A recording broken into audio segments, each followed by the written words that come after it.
For today's video mga uncle, tara samahan nyo ako makikain ngayong araw, kaya naman intro, pasok!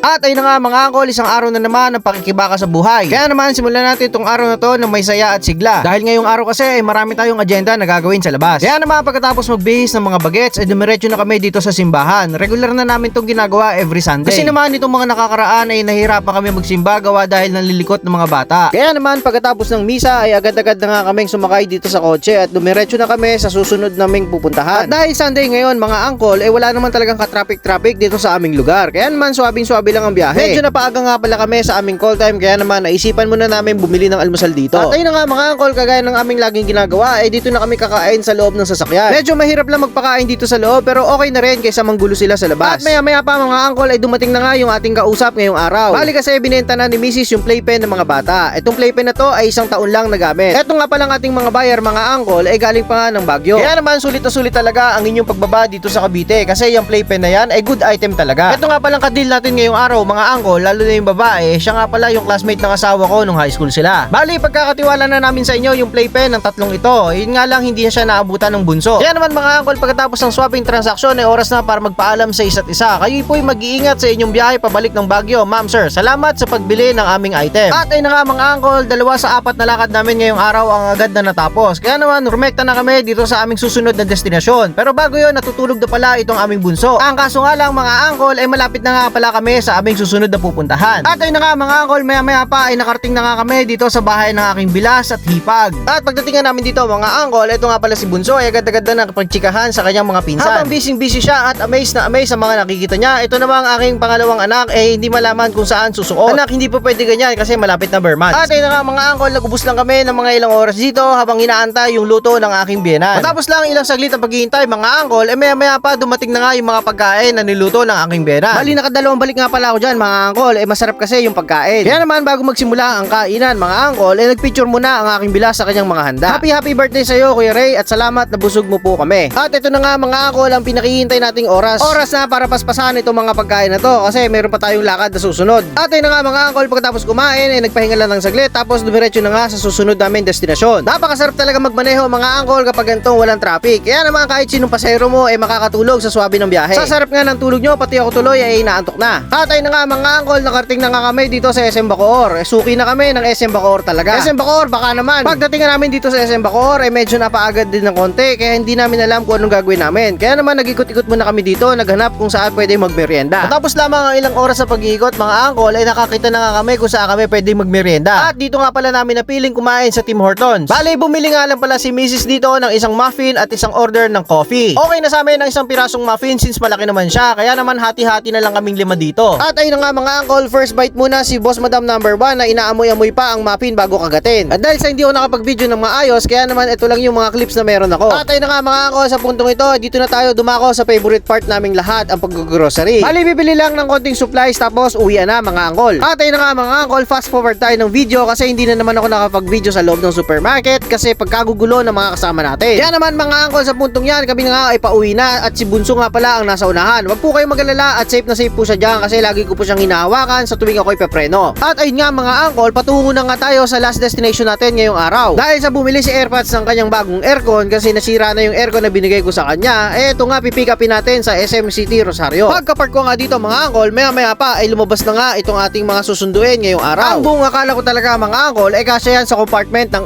FD, kaya naman lakas loob akong sumundo rito. Yun naman pala ay hindi siya kasya. Kaya naman wala lang ako noon choice kundi pasok siya sa loob at yung mga bata ang ilagay sa compartment. At ayun na nga mga uncle, wag niyo nang isipin kung paano kami nakauwi, pero dito ko na tatapusin itong video na to. Maraming salamat sa panonood mga uncle at sa suportang ibinibigay niyo sa akin. See you sa next vlog. Okay.